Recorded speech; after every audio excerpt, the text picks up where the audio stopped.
at the end of 1987 is when I actually arrived in Panama, and it was building up. The tensions was building up for the next 2 years before the actual invasion. We were on alert, and we trained a quick reaction force for nearly 2 years. When I got there, we spent a lot of time training for it coming up, and it really got bad in March of '89 when the Panamanian Defense Force captured that school bus full of kids, and then it was in October, I believe, of '89 when they did the coup attempt that just really went bad, and then it was in December, just before the invasion, when they killed that first lieutenant, Marine first lieutenant, at a roadblock, and then the invasion. But we didn't. We were told that afternoon that we were going to go hot and it was going to be the invasion. So we really didn't get much actual notice of the invasion. Now, so were you restricted to base then? I mean, did things get so bad that the US forces just were restricted to the base, or could you still go out in the streets? No, we could still go out in the streets. You just wanted to be careful where you went. So where were the problems? Was it mainly political, Manuel Noriega, the government, and his forces? Did you feel hostility from just normal Panamanian civilians? Oh no, the Panamanian civilians were glad to have us there. We never really had any problem with civilians. It was mostly the Panamanian Defense Forces that, and I don't know if they were under orders to do it or if they were just acting on their own, were the ones that were being disruptive and hostile towards the Americans in general. And so I believe the invasion takes place on December 20, right, 1989. Correct. I remember. And so how much of a heads up did you have then, knowing that it's coming? That that day was when we told it. That day was when we told it was going to happen that night. So it would have been for the troops. It would have been that afternoon, probably for us. Now the people in the States had to have been notified earlier than that because they had to deploy down there. So Right. they had to have been on alert prior to that, prior to going down. So, I mean, were the soldiers then that you were with based in Panama, were they training, in if the Panamanian Defense Forces try to invade the base, or if we have to go do something offensive? I mean, were you training for some kind of operation in case a big problem broke out in Panama? Yes, we were always training. A lot of it was riot control and population control to protect bases and people, being prepared for hostilities on bases. And so we had a quick reaction force that was always in place. I'm guessing 6 months before the invasion. And we were also supplemented from several MP companies from the States that had deployed down there, located in different locations. And so we were working together with several other different military police companies that we were augmented from that were deployed down to Panama at the time. I was the liaison, the military police liaison to headquarters. And so I was a liaison between the military police and the headquarters So does that there. mean that you're staying on the base then?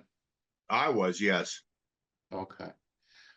So what do you remember about the invasion? I mean, just kind of, walk through it. How did, the first things you remember as the Rangers are dropping in and then other forces keep coming in and the fights break out? Of course, we first heard the C-130 gunships that was flying around, that was hitting the Commandancia and the PDF barracks and the I'm sorry, PDF is Panama Defense Force, Yeah. and the police station, which was one of the headquarters. And that's when we first got to hear what was going on. But the biggest problem I found as being the liaison was the lack of communication between the different forces. Like you had Rangers in one location and you had infantry in another location, and they didn't know each other was there, and there tended to be a lot of friendly fire back and forth at one another because the communication just was a total breakdown. And where I was sitting at, you could just hear them screaming back and forth, and neither one had any idea, that the other force was there. And of course, it's in the middle of the night, so you really can't see what's going on. But the biggest after action thing, I think, was the total lack of communication that was going on between the different friendly forces. Basically, what we did was tried to keep track of where troops were, where the MPs were, and keep a liaison between them and where, like, the Rangers and the 193rd Infantry Brigade and the armors coming out of Fort what's the one across Colby. There was a lot of coordination going on, so trying to keep people knowing where other people were at.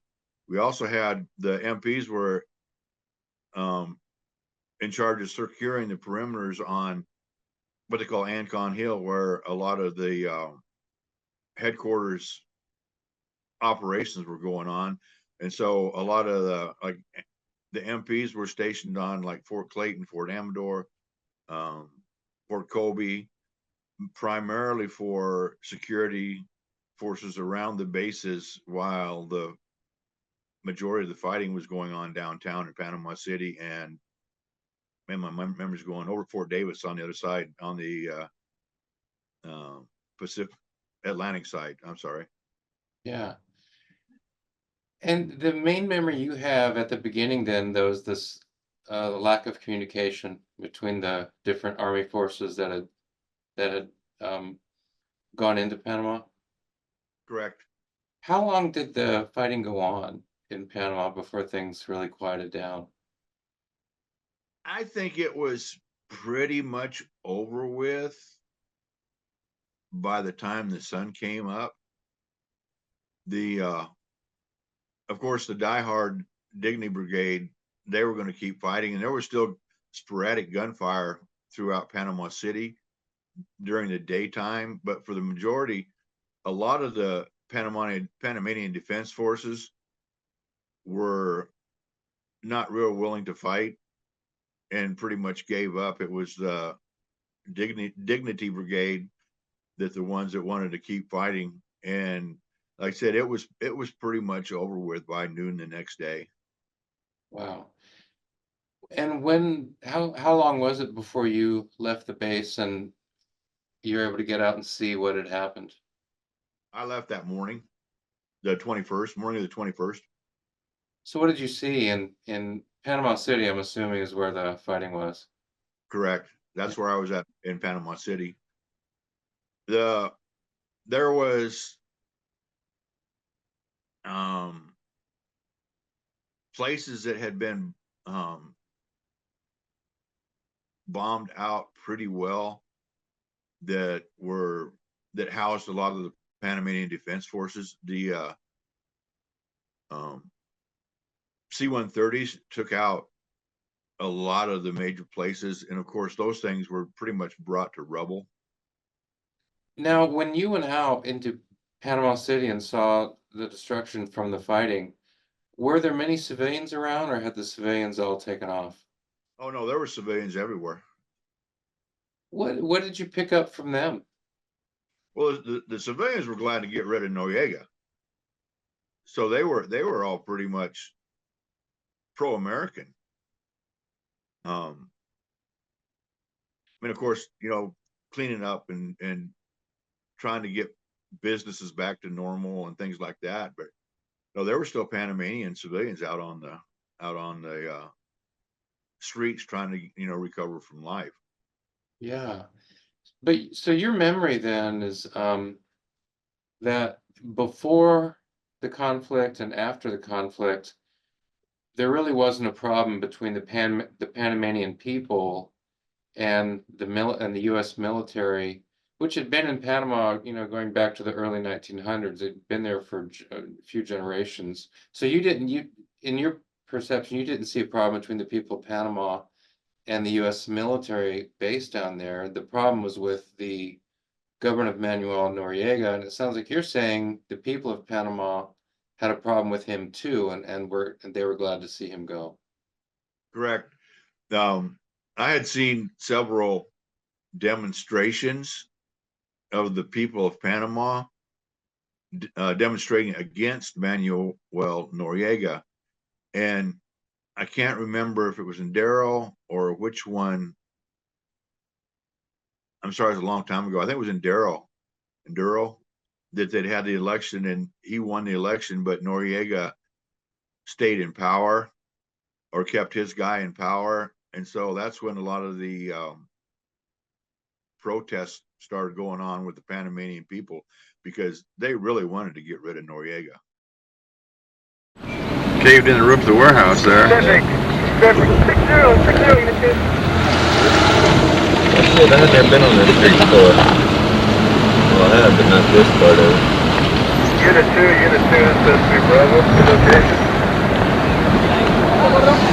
I had a TC pit up here. 131.